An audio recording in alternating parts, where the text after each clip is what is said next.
Hi, இன்றைக்கி diet டே 7 வெற்றிகரமாக வந்து 1 வீக்கும் வந்து நம்ம முடிச்சிட்டோங்க. இன்றைக்கி என்னோடய வெயிட் வந்து குறைஞ்சிருக்கா, என்ன சேஞ்சஸ் இருக்குது அப்படிங்கிறத பார்த்துடலாம். வாழ்க்கையில் ஒவ்வொருத்தருக்கும் ஒவ்வொரு மனசங்கடம் இருக்கும், கஷ்டங்கள் இருக்கும், பிரச்சனைகள் இருக்கும். எல்லாருக்குமே எல்லாமே இருக்கும்போது நமக்கு ஏத்தாப்புல வரவங்கள பார்த்து ஜஸ்ட்டு ஒரு ஸ்மைல் பண்ணால் கூட அது வாழ்கிறதுக்கு வந்து அவங்களுக்கான ஒரு ஹோப்பை கொடுக்கும்.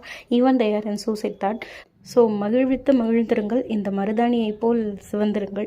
இன்றைக்கி டயட் டே 7 என்ன ஃபாலோ பண்ணேன் அப்படிங்கிறத பார்க்கலாம். மார்னிங் வந்து 7 o'clock போல் ஒரு டீ எடுத்துக்கிட்டேன்.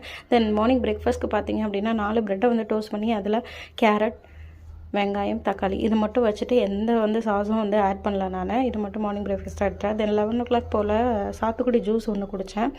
அடுத்து பார்த்தீங்க அப்படின்னா லஞ்சுக்கு பீட்ரூட் கொஞ்சம் நிறையாவும், புளி சாதம், தேங்காய் சாதம், கொஞ்சமாக சக்கரை பொங்கல், அப்புறம் ஒரு மாம்பழம் வச்சு சாப்பிட்டாங்க. மாதமாக இருக்க பிள்ளை ஒன்று வீட்டில் இருக்குது, அதனால் வந்து நம்மளும் அந்த சாப்பாடு சாப்பிட வேண்டியதாக ஆச்சு. வேறு ஒன்றுமே இல்லைங்க. நீ வந்து உண்மையாகவே டயட்டில் தான் இருக்கியா அப்படின்னு சொல்லி நிறைய பேர் கேட்குறீங்க. கண்டிப்பாக நான் டயட்டில் தான் இருக்கேன். அப்படின்னா ஏன் அப்படின்னா என்னோடய குவான்டிட்டி ஆஃப் ஃபுட்டு என்ன அப்படிங்கிறது எனக்கு தெரியும். நான் எவ்வளோ கண்ட்ரோல் பண்ணுறேங்கிறதும் எனக்கு தெரியும். ஸோ நைட் டின்னருக்கு பார்த்தீங்க அப்படின்னா ஒரு தோசை, தென் ஒரு முட்டை கலக்கி நிறைய பெப்பர் போட்டு ஒரு கலக்கி எடுத்துக்கிட்டேன். இந்த தோசையும் அந்த முட்டையும் அந்த கார சட்னியோடு வச்சு சாப்பிடும்போது அப்பா அப்படி ஒரு டேஸ்ட் இருக்குங்க. கண்டிப்பாக ட்ரை பண்ணி பாருங்கள். இன்றைக்கி டயட் டே 7 முடிஞ்சுது. இன்றைக்கி வந்து என்னோடய வெயிட் என்ன அப்படிங்கிறத நான் செக் பண்ணல. நாளைக்கு காலையில் செக் பண்ணிவிட்டு உங்களுக்கு கண்டிப்பாக சொல்கிறேன். நல்ல சேஞ்சஸ் இருக்குதுன்னு எனக்கே வந்து ஃபீல் ஆகுது. நாளைக்கு பார்க்கலாம். டாட்டா.